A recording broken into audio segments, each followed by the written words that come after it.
They offered him a second chance. A return to a sun-drenched world, to a power beyond the dreams of gods, to the very life that had been ripped away from him. But he, the first to be murdered, refused. He made a choice none before him had ever dared. He willingly strode into eternal night, not to be its prisoner, but to become its silent, absolute law. In a cosmos, woven from logic and consequence, his story was a gaping wound, an impossible scar on the fabric of being. He was the first to be slain, the first to be betrayed. His own flesh, hacked into 14 pieces by his brother's jealous hand, had been scattered across the very land he once loved and ruled. By all the laws of creation, his journey should have ended there in oblivion, a tragic footnote in the margins of history. But therein lay the greatest enigma of all, a mystery named Osiris. He didn't just come back. He scorned the offered crown of the living world, the world warmed by Ra's own sun. He knowingly chose another path. He strode where neither god nor mortal had ever set foot into the silent, eternal night, to become its undisputed lord. He was a paradox made flesh, or rather, made God, a dead man who found a life beyond imagining, a murder victim who became the wellspring of absolute power. His strength grew not from light, but from darkness. His wisdom was fed not by the joy of creation, but by the quiet knowledge of decay. He was a king whose crown was woven from burial shrouds, whose throne stood where all roads come to an end. He did not simply rule the realm of the dead, he was the realm. His will became its law, his breath, its eternal twilight. His domain, which mortals whispered of in awe and terror as the duet, was no paradise, nor was it a fiery hell. It was a space beyond time, bathed in an ethereal silver light whose source could never be found. Instead of a sky, a velvet dome stretched overhead, studded not with stars, but with the frozen shards of souls who had found no place in either eternal bliss or total oblivion. The air was still and cool, thick with the scent of dry dust, cold stone, and the faintest hint of frankincense and myrrh, lingering echo of the living world's funeral rites. A tangible silence reigned, as thick as the silt of the sacred Nile, broken by only two sounds: the whisper of the dead river that carried Ra-'s bark on its nightly journey, and the deep, measured beat of Osiris's own heart, a thrum that resonated in every stone of this endless necropolis. At the heart of this world, its very core and court of judgment, stood the great Hall of Two Truths, a hall of impossible size, its walls of obsidian polished to a mere sheen soared upward, lost in the silvery mist. Hieroglyphs did not mar its surface. They seemed to pulse from within the stone itself, with a soft, cold light, telling tales of the laws of creation, the birth of gods, and the inevitability of death. In the center of the hall, on a stepped dais, stood a throne of black basalt. Upon it, as straight and still as an effigy, sat Osiris. His skin, forever preserving the jade-pale pallor of death, was a stark contrast to the dazzling white burial linens in which he was wrapped. He held the symbols of his dual authority,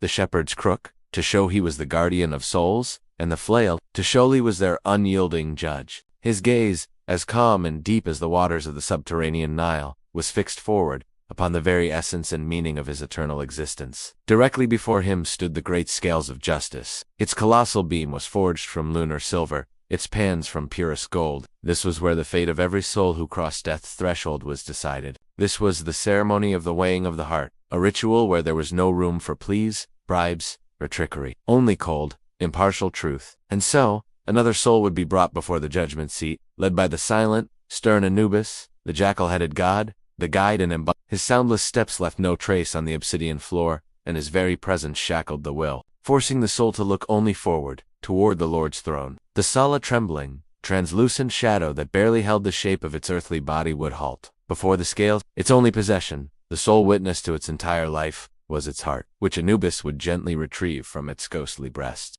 Upon one pan of the scales, he would place this heart, still fluttering with the echoes of mortal passions, fears, and hopes, and on the other, with a ritual bow, he would place a single weight, the pristine white feather of Mat, the goddess of truth, a feather as light as a breath, yet heavier than all the treasures of the pharaohs. It was the embodiment of cosmic order, harmony, and truth. Nearby, scroll and palette in hand, stood Thoth, the ibis-headed god of wisdom, his duty to dispassionately record the result, a verdict that would be final and eternal. Everything fell still. The beat of Osiris's heart seemed to grow louder, counting down the final moments before the judgment. The dozens of gods who made up the High Judge's retinue watched in silence from their places along the walls. Their faces were inscrutable masks. If a person had lived a righteous life, if their heart was light, unburdened by lies, evil, and greed, it would balance the feather of truth.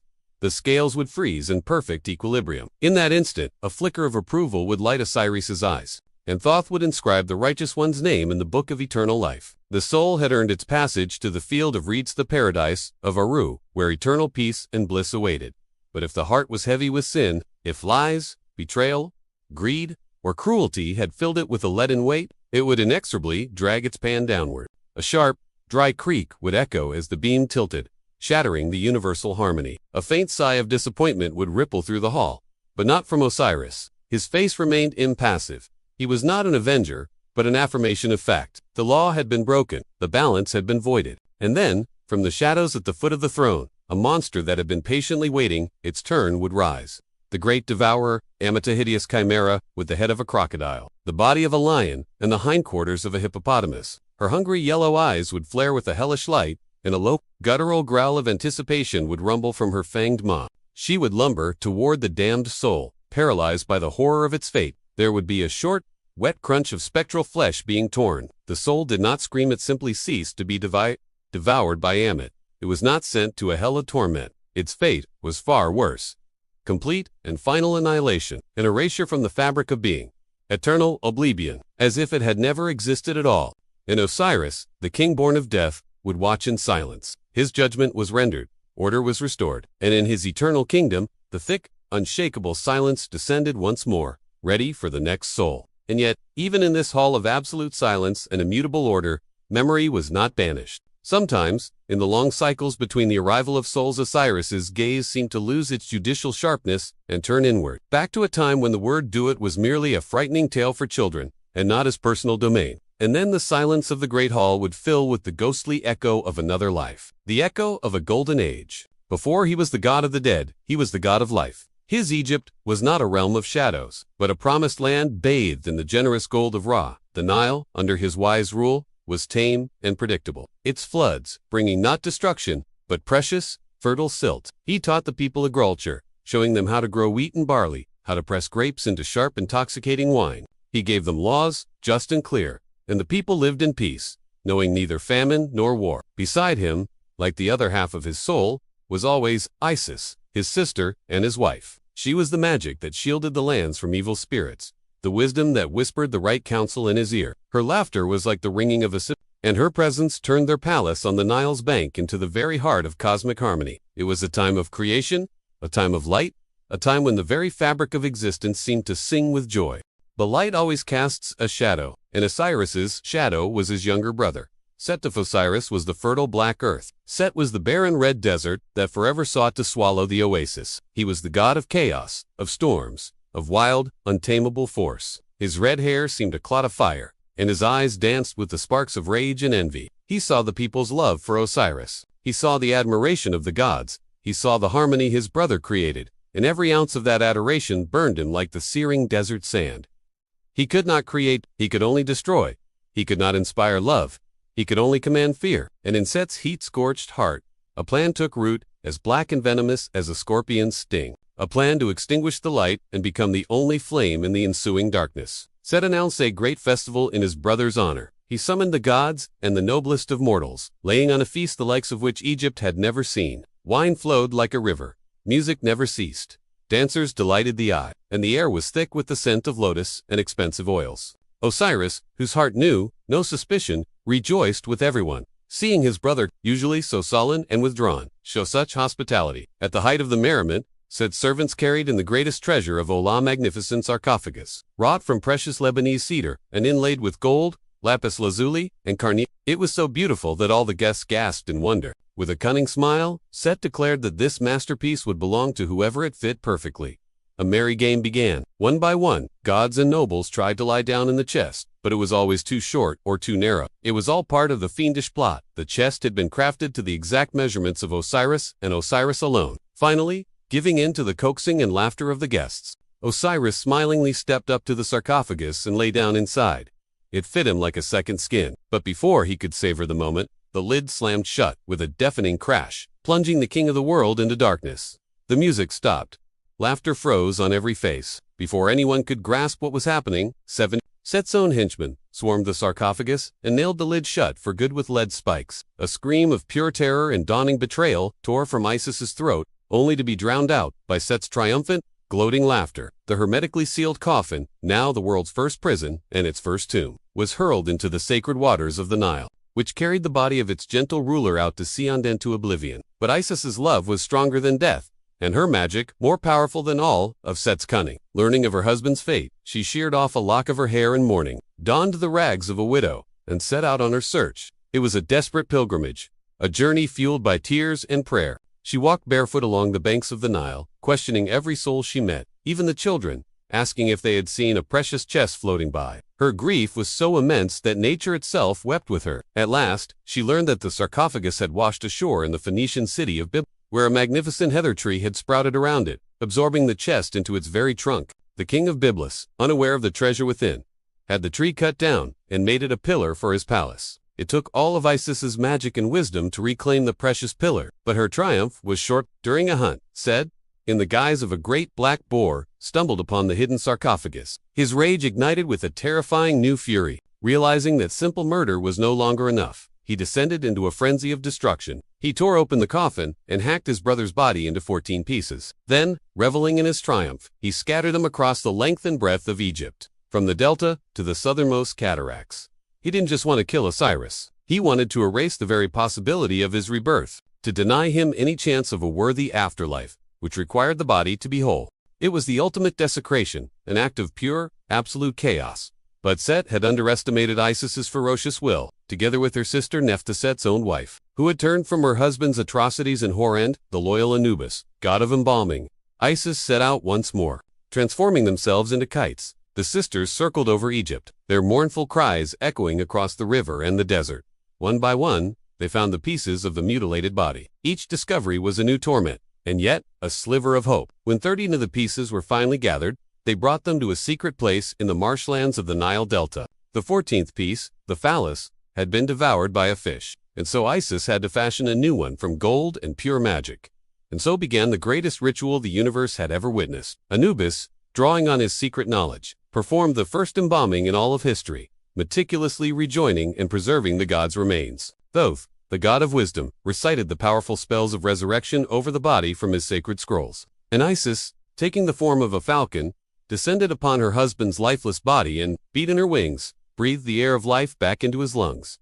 And the miracle came to pass. Osiris opened his eyes. He had returned from the void not for long, only for a single, fleeting moment stolen from death itself. In that instant, woven from the greatest love and the most potent magic, they conceived a son, Horus, the future avenger of his father and the rightful heir to the throne. His duty done, having planted a seed of hope in the world of the living, Osiris departed once more. He could no longer remain where Ra's sun warmed the sands. Death had touched him, had changed his very essence forever. But he was not defeated. He accepted his new nature and made his choice. He did not return to oblivion. He strode where no one had dared to go before into the eternal night, to transform it from a realm of chaos and fear into a kingdom of order and justice. He descended into the Duat, not as an exile, but as its first and eternal king. And the beat of his heart, echoing in the stones of the great hall, became an eternal reminder that even the foulest betrayal can give rise to the greatest power, and that from the deepest darkness, an unbreakable law can be born. And this law, born in darkness, now came at a price paid by the world of the living. While Osiris was turning the silent night into an ordered kingdom, his antithesis seized power over the land he had left behind. In the very moment the lid of the sarcophagus slammed shut, the golden age of Egypt cracked like sun-baked clay. Now that Osiris had consciously chosen the throne of the dead, that crack became a gaping cavern, and from it, the scorching winds of the desert poured onto the sun-drenched land. Set, the usurper, the god of chaos, finally had what he craved, the crown, and that crown proved to be a crown of thorns for all of Egypt. Harmony was banished. The sun of Ra seemed to change its rays, no longer caressed, but scorched, burning the fields and withering the soul. The air, once fragrant with lotus and acacia, now hung thick with dust and the faint, metallic scent of fear. The Nile, once obedient and generous under Osiris, rebelled. Its floods became unpredictable and violent, drowning villages in murky water, or else receding to leave the earth cracked and barren. The laws, once simple and just, were replaced by the will of Wana will that was capricious, cruel, and ever-changing. The gods who had once feasted with Osiris now averted their gaze from the new ruler. Their silence was not born of reverence, but of fear. They saw Set's shadow fall across the land, his red hair like a wildfire reflected in the river's waters, and no one dared challenge him. The truth was buried along with any faith in justice. The official story, beaten into the people with whips and threats, was a tale of tragic accident, a hunting misfortune, of a grieving brother forced to take up the burden of rule. The name Osiris was spoken only in whispers, in the darkest corners of homes, like a forbidden prayer. But in his triumph, Set had overlooked one thing. He could banish order, trample justice, and murder a god. But he could not kill love, and he could not kill a legacy. Far from the lavish palaces seized by the tyrant, in the murky, impassable swamps of the Nile Delta, hid the one whose will had been forged in grief and magic. Isis, dressed in simple rags, was hiding the universe's most precious treasure. A son, born of a husband, resurrected for a fleeting moment. There, amidst the rustling reeds, the whine of mosquitoes, and the stench of stagnant water, a young Horus was growing up. He was the living embodiment of a secret, the last hope for restoring balance. Isis fed him not just with milk, but with stories. She didn't tell him of his father's death. She told him of his life, of his wisdom, his kindness, the golden age he had created. She planted in his young mind not a thirst for vengeance, but a hunger for justice. Every day she wove a web of protective spells around him, shielding him from the scorpions, snakes, and spies of Set, who scoured the land for the heir. The boy grew, and a fire was already kindling in his eyes, as clear and bright as the sky after a storm. It was the furious fire of his uncle Set, but tempered by his mother's wisdom and his father's nobility. In his childhood cries, one could sometimes hear the rumble of a coming storm, and his grip, as he clung to his mother's finger, was the grip of a future king. The years flowed by like the murky waters of the Nile. Horus came of age, transforming from a child into a mighty god with the head of a falcon whose gaze could pierce any lie. The hour had come. Raised in shadow, he stepped into the light, not to ask, but to demand. He challenged Set. And so began a great war, the likes of which neither gods nor mortals had ever seen. This was not merely a battle for a throne. This was a war for the very soul of the cosmos, fought in the heavens and on the earth. Order against chaos, the fertile black soil of Kemet against the barren red desert, creation against destruction. For decades, they fought. Their battles shook Egypt to its foundations. When they clashed, the Nile overflowed its banks and sandstorms blotted out the sky. In one duel, Set tore out Horus's left eye, the symbol of the moon, and ripped it to shreds. But Thoth the wise healed the eye, and it became the Wajet, the all-seeing eye, a symbol of healing and protection. In another battle, Horus mutilated Set, forever robbing him of a part of his destructive power. The war left scars on the body of Egypt, but it also forged its character. It became the great myth, the sacred story that explained everything. It explained why the pharaoh was not merely a man, but the earthly incarnation of Horus, the victor, the guarantor of order. His right to the throne was consecrated in divine blood and affirmed in a cosmic battle. In the end, at the great tribunal of the gods, the victory was awarded to Horus. Osiris, from his distant kingdom, sent word in his defense, and his voice from the world of the dead carried more weight than the shrieks of a tyrant in the world of the living. Set was not destroyed, for chaos can never be truly annihilated, but he was exiled, subjugated, his power now harnessed in service of the new order. Henceforth, he would become the god of foreign lands, the god of storms. Protecting Raze's sunboat on its nightly journey through the Duat from the serpent Apep, even chaos found its place in the restored harmony. And so, the great cycle was complete. Betrayal had given birth to death. Death had given birth to a new law. That law had given birth to war. And war had affirmed an eternal order. On the throne of Egypt now sat the rightful heir, the son of Osiris, while in the great hall of two truths, Osiris himself continued to reign, his dead heart beating out the rhythm of an immutable cosmos. And this story became more than just a tale of the gods. It became the very pulse of the universe, an eternal reminder that light and darkness, order and chaos, creation and destruction are not enemies, but two sides of the same coin, locked in an eternal battle, an endless dance that is life itself.